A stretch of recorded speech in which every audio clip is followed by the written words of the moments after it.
if we get a Dunk and Egg series, is GRRR going to finish that, or is it going to be like the Game of Thrones show where we're flying off the sea? I mean, at least there we have some idea what happens because there's an outline. Yeah, so I would say yeah, and at least for starters, right? The first couple books are done. You know, you could do that's how Game of Thrones was. That's how exactly. But I think if he wanted to, if he would just get Winds of Winter done in 2020 by 2022, he could go do that, and I wouldn't care if he even finished the last book. Just go give us Dunk and Egg and Summer Hall and all that kind of stuff. But he's not going to. It's just, yeah. So the Dunk and Egg series is easier though, I think, because there's written plot outlines to it. Whereas with this, we still have no idea what's going to happen in the books. We assume that things will go in the way of the show, but it's not. It's kind of the opposite, because it's like we don't know what George told Dan and Dave in regarding Game of Thrones and how like the main series is going to finish. So we're still like, is it going to be different? We don't know. You could say cut all that stuff out because it doesn't matter. Whereas with say like House of the Dragon, we kind of have actually a lot of the story. And so we're just kind of like, okay, it's going to be cool. We know how it starts. We know how it finishes. But Dunk and Egg is even more mysterious because he was so protective of it when it came to the World of Ice and Fire book. He's like, oh, I'm not ready to write a lot of that stuff yet. And so, you know, we know that there's all this big mystery around Summerhall. Does some of them actually make it out? Were dragons raised there? Rhaegar's born there? What else was prophesized? That, you know what I mean? So Dunk and Egg is kind of in this weird spot where it's like, you know, it's like Hodor. We had no idea Hodor. There's nothing that you could read in books, you know, 1 through 5. Now you could potentially think that you could think that something's wrong with Hodor, but there's no way without the knowledge of the show that you would be able to predict that meant hold the door and it was Bran in the past jacking him up. Mm-hmm. There's no way. There's no way that you could have known that. Yeah, that's why you get the reaction that you get from it. That's why it was one of the most, you know, craziest moments ever. I mean, people just couldn't believe it. It was awesome, and it would have been awesome in the books as well. But I get what you're saying is George would have to once again give you those big reveals, those big pieces, and let people fill in the gaps. I don't think he's going. I don't know why you would start something like that, knowing what happened to Game of Thrones and knowing. I mean, unless he's already given him the tidbits, I don't think he has. But like, you know him, he's thinking, hey, in those first 3 books, you guys could. That's 6 seasons. That's 6 seasons there, maybe, you know, like, I don't know. Like, yeah, there's just too much. There's too much for him to do. He's all, you know, he's got a lot. He always says it in his not a blog post. He's busy. He's very busy. There's much to read. People want him at panels. They want him here. They want him there. And the poor man can't even finish his book series, you know? Mm-hmm. So I would leave him, especially when he's doing stuff like you said, the video game, writing that, and then doing other things. It seems like he's more interested in working on TV shows and video games and stuff like that. It really does seem like that's what he's more into. He's always talked about being a writer, and I think he loved being involved in the Game of Thrones TV show. It's what he's passionate about, that kind of stuff. The other bit is harder. I mean, all of our recent Patreon content has been focused around how complex and intricate his writing is. It's not easy to wrap up. It's just a lot. So the question becomes, if we get Winds of Winter, and we know, right, that so the Dunk and Egg show, that's like, seems likely. There's like some kind of confirmation of it, but I don't believe that there was anything like HBO officially saying this is what we're calling it. Certainly not like we have with House of the Dragon. I mean, HBO is like, we've cast people. It's happening. Mm-hmm. Even the Long Night show was way more secretive there. You know, it wasn't like HBO officially came out and said the Long Night, it's happening. You know, there was just like speculation and stuff. So I guess with that, where I'm trying to go is are you worried at all about the Dunk and Egg series in that George hasn't written the rest of it out yet?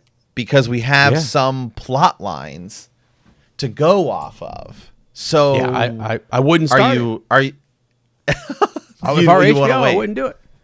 Yeah, I would be so afraid that it's almost going to become a joke if you start Dunk and Egg and say, don't worry, we still have House of the Dragon. We're working on that. So that's our main focus. But in a year or two from now, we're going to pick up Dunk and Egg. I don't even think in a year or two, I think 2022 is an optimistic prediction for Winds of Winter. Optimistic. And unless he does a full stop on that, here's something. People were kind of joking and criticizing and getting on George, but when he says, hey, I'm involved in another HBO show.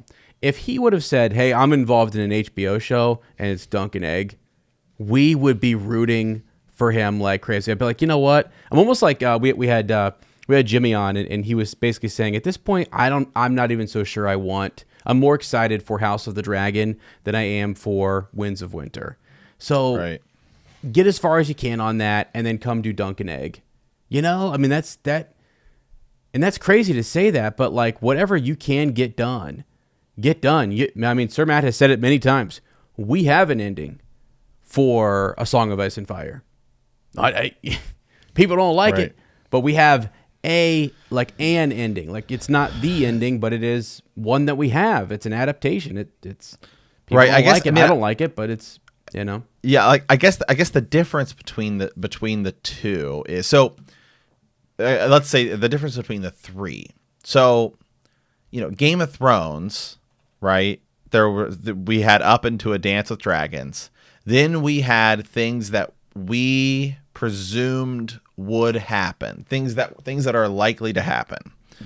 Obviously, R+L equaling J, likely outcome at where we're at right now. Jon being resurrected, likely outcome.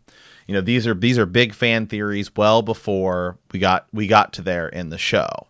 A battle against the others, a battle for Winterfell, the battle of the bastards, all of these things, right? We're not there yet in the books.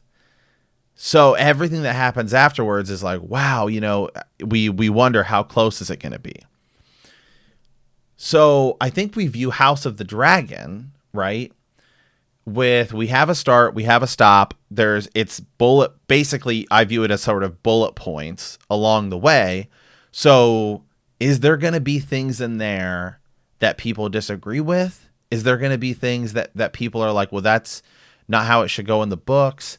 But it seems the most complete of the three, even given its more limited source material, because again, the source material we have is disputed, right? It's this Maester versus Mushrooms telling. Then you get to Dunk and Egg, where we have three big stories that are all they're time jumps. They're not sequential. It's not like the main series where it's as detailed. This is just an adventure that they went on. Here's another adventure. Then we have bullet points listing what happens to them afterwards. Like we know very specific events, what happened to Dunk and what happened to Egg along the way. The place where it gets really interesting is the ending, because we don't know exactly what happens, because we believe, Dunk might make it, Egg might make it. So let's say they make that series and George hasn't touched it, and we get to Summerhall in the ending of the show. Like, let's say it's 5 seasons. It's amazing, however you want to do it. And it's Summerhall, and it's left ambiguous because George didn't want it to be told because he hadn't finished it yet. Are you going to be pissed? Are you going to be upset? Or do they just go with their ending and they all just die and that's very traumatic? Does that do well with the show? I mean, what do we do? Because I think it's kind of this weird area, because on one hand, George hasn't finished it, but on another hand, there's more source material for the fans to know this is what's going to happen than there is with the main series. Yeah. Okay. So Here's the thing. I think one of the main reasons he hasn't finished the Dunk and Egg tales is that they're really important leading up to the Ghost of High Heart prophecy and Rhaegar, and his whole, Summerhall, the whole thing. Why Rhaegar does what he does by taking Lyanna. It's all kind of connected, and he's doing some early, something is going on in that batch of stories that is important to Winds of Winter and maybe even the final book. There's some reveal that like he almost wants to get his stories out, and then the big Easter eggs, the big moments would almost be spoilers for what happens at Summerhall could be huge spoilers for A Song of Ice and Fire. And people are like, it's too Bloodraven is still around. I mean, and he very specifically he very specifically didn't want to end the World of Ice and Fire book. Yeah, he did not. He did not. And remember, he has the Dunk and Egg series is supposed to be 7 books. Now, again, these are much smaller. I mean, if they're like each book is like 3 hours, audiobook.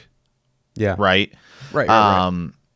And some of the events we kind of know what happens. Right. He fights Lionel Baratheon. Right. Mm-hmm. And he puts down another rebellion, and then he loses at some point an attorney to Barristan. All of these events, and then the Summerhall happens, and then there's a lot of stuff with Egg as a king. He faces some challenges. One of his sons says, "I relinquish my claim to the throne because I want to marry Jenny of Oldstones," all of these things. So we have sort of official outlines for it. And that show, I think, would be even more difficult. Is going to be more difficult to do. I guess you do each season as like one of their adventures, and so you just you go throughout, because you can't do their whole story because it's their full life. It's not like the Dance of Dragons, where even that's going to have to be time jumped more than the main series. I mean, the main series like 3 years, and so it's okay. That works well as a TV show. Dance of the Dragons, I think, real quick, and then I'll turn it back over to you. Mm-hmm. Dance of the Dragons, I think what's going to happen is for TV, some of the events, if you read in the book, the timeline is going to be kind of sandwiched, and it's just going to be kind of its own a little more time. It's not going to be like, well, this only happened in this year, and then 10 years later this happened. I don't think they're doing that. Yeah, no, for sure. Let me bring up just an interesting scenario. Let's say that HBO, the whole show, everything happens a little bit sooner. How do I want to frame this? If you have the last book, the book that's been, a dance, right? I think it's in Dance, right? Where we find out who Bloodraven is, or is it happened right before? Yeah. Right. Yeah. Brendan Rivers, right? So, like, if that let's say that the spoiler came out. It came out somehow it came out that he lived or whatever, and it was some big spoiler that like we knew he was still alive, and that was still, or his plan was to go to the wall and then to guide everyone. If all of a sudden his plans are revealed in an HBO show and it spoils the book that bad, then wouldn't that be kind of crazy? I mean, that'd be kind of crazy, right? Like that's what George doesn't want to do. I mean, that's a character that I think, even though like we thought he was dead, I think when you're first reading the series, you're thinking anything that you heard during that time period. Well, all these characters are, they die. Maybe some of them go to the wall, but I mean, what if more of the stories, more of the Dunk and Egg tales were out prior to where he's at in the story, but they reveal big spoilers about some of those major players like Egg and Sir Duncan the Tall, and then Bloodraven. Right. Stuff that could, I see what you're saying. So stuff that could affect A Song of Ice and Fire. Yeah, that's where I think that they kind of go hand in hand. Like, I'm trying to think of how to. So let's say the fourth book or the fifth book in the Dunk and Egg series, Bloodraven tells you his plot, and that comes out pre-Dance, and it's his whole plan is you get all these hints and rumors. Well, people would be speculating about the three-eyed crow, and they would have thrown him into their speculation. I think it's kind of a shock when you get there and you're like, wow, he's still alive, you know. Yeah, because you think about too, sometimes when I look, because you're right, it is a dance with dragons, but in A Feast for Crows is when Aemon tells Sam that Brendan accompanied him to the wall, like he's giving him some of his backstory, because he wrote, like people, you kind of have to look at how he wrote these. It was like he wrote a Game of Thrones, then he writes Dunk and Egg, then he goes back to, and that I might have the order just wrong, but you know what I mean? It's like, whoa, hold on, this is kind of jarring. And so then he brings up throughout these new books, you'll hear some of these characters that show up in the Dunk and Egg series are now mentioned where they were never mentioned before. So it's like he's creating these characters for the Dunk and Egg series as he's going along in Game of Thrones, and building them up, and they interweave for some of the characters that are really old, like we see a Walder Frey, and then you hear about more Targaryens after, in a Game of Thrones, it's like, hold on a second, all the Targaryens are gone. Then you read the first Dunk and Egg and you're like, wow, look at this time, there's all these Targaryens. Then you come back and you hear about Kingmaker and stuff like that. Mm-hmm. And so it's like, well, obviously he had, when he was first writing a Game of Thrones, he had not come up with the character Maekar Targaryen, right? And all of the lineage. So yeah, I'm with you, because he might, he could, you could still finish the main series and then go back and fluff it all out in the Dunk and Egg series. But I totally see what you're saying in that, well, if they finish Dunk and Egg, like let's say Winds of Winter doesn't come out for another 10 years, who knows? Mm-hmm. Then he's in this spot. Well, he'll be like 80 something, so he's gonna be in a very weird spot. But I totally see what you're saying in that. Well, where do you go from there? Because what if I wanted to introduce this character and now it's not, and it's if there's, let's say he has to give up details to HBO about, like, once they get through the first 3 seasons, the first 3 books. Well, something about Shae. I was saying now, Seastar. Shae Seastar. Yeah, who like there's a big hint that she's Quaithe. Right. Some huge hint in that, or Melisandre, or something, or whatever. If there's a hint like that he has to drop to make it fit or work or whatever, and then if he doesn't drop it, but then that's when he wanted to drop it in his book series. It's just a whole cluster. Because the whole thing with prequels is what makes prequels interesting is the tie. Every prequel movie or whatever you watch, the whole time you're like, oh yeah, well that ties into this. That's the nerd level fandom, right? Where you watch a prequel and you're like, oh, that ties into here. It's so cool or whatever. And that's the whole deal. So I don't know, man. Now we're back to like, man, I don't know. Yeah, I don't think I think they would steer clear of it for as long as they can and just try to do House of the Dragon. You're talking. Run that. House of the Dragon's gonna be the thing. But let's say the Dunk and Eggs show, especially with COVID and everything now, you have at least, I'd say 3 seasons, unless.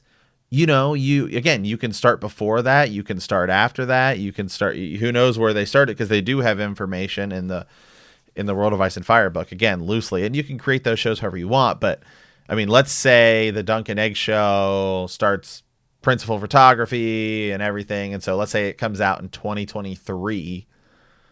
Is GRRR gonna have Winds of Winter done by 2023 to be ready for that, and then you have House of the Dragon going?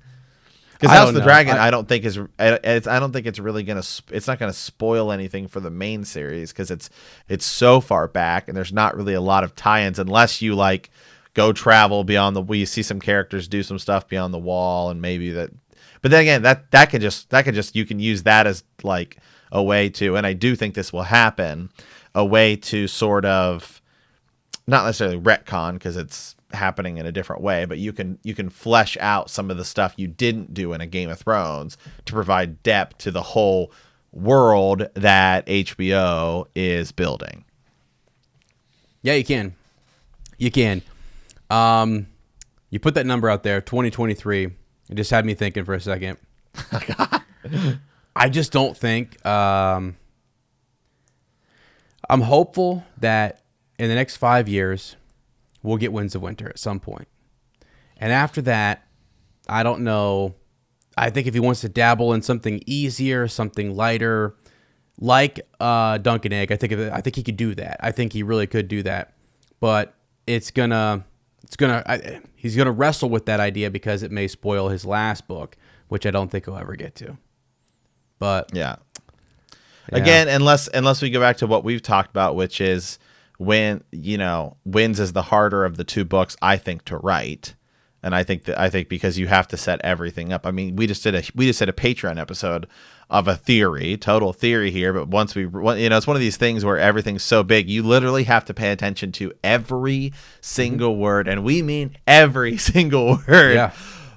But it's just like one of those things. It's like if a lot of these things turn out to be true, that the fans that we have, who knows, maybe built up bigger than it ever should be. But if any of it ever turns out to be true. When we saw Hodor for the first time, let me use this. When we saw Hodor for the first time, again, I still 100% believe that is GRRR wrote that. George R. R. Martin wrote that. Hodor being hold the door to me is 100% happening in the books. George 100% wrote that, told them this is how you do that. Because if it doesn't happen that way, then what the hell is Hodor's purpose in the series? And then he is just this meaningless character. I mean, to me, I don't see how you could at all until that happened pick up that Hodor means hold the door, because Bran time jumped back in. Bran just now got his power, so before we have all been tainted by the show, there's no way we would have ever known that would have been the case. So if he is writing stuff to this degree, well, then you literally have to go back and be like, will this work here with this? And all of these patterns he's set up, like the Arbor Gold and lies and all of that stuff. You have to continue all these patterns. Does this work with this guy? That could be, that's part of the thing, let alone getting the story down and then making sure that things are, all tied up the right way. But yeah, I mean, it's crazy. It's all just crazy. But I do think, the problem for George now is that, to look at real world stuff and how that stuff influences it, is before, like in the last decade, it was people just had HBO and people watched, Game of Thrones. The problem we live in now is that there is literally, it's no longer just we want to have the best show on cable. Now it's quite literally, there is a streaming war that has come. I wish you good fortune in the streaming wars to come. And I mean, it's like everybody's it's a war between Netflix and Disney and all these things. And it seems like to the next degree, because it's like cable's like going to be gone, and everyone's just like, it's like a fight for content to push out build up this huge library of content, so that way people stick around on their HBO subscription and Disney Plus subscription, where it's like the HBO is going to sit there and say, we just launched this brand new version of HBO. We need content and we need big hitters, and Game of Thrones is the thing we spent all this money on, so we got to push it out. I wonder what all of their rights kind of what they can and can't do. It's always so weird with all the different things. Yeah, because you think about Dunk and Egg and you think, wow, do they have the rights to just go do that if they want to? I think they do. I think I think they. I haven't looked at it in a while, but I think they have the television rights. Yeah. To do. And then if he doesn't give them anything, then yeah, I mean, it's tough. It's tough to do something. Then they can do whatever they want. And exactly. And then it's the different TV timelines, verse. Yeah. It's a TV. Yeah, it's like the comics and the movies. Mm-hmm. Yeah. Which is cool. There's enough cool stuff in the first 3 books that it would be great. And I hope if that ever came, maybe George would tell him a thing or two, unless it's something monumental that we never saw coming. Like, I mean, my gosh, I mean, if Cold Hands is Sir Duncan the Tall walking around and Egg is still alive, who knows what? Like, it's just. Well, but that's not going to happen in the show. Duncan's not going to be Cold Hands in the show, because they gave us Cold Hands with Benjen, which is probably less likely to be the case in the books. I mean, so the thing is, we know everything that happens up until White Walls with Sir Duncan. Then you get to this is what we know. So afterwards, they go to Winterfell. We know at some point they go to Winterfell, presumably in honor of Duncan. Prince Aegon Targaryen names his firstborn son Duncan, right?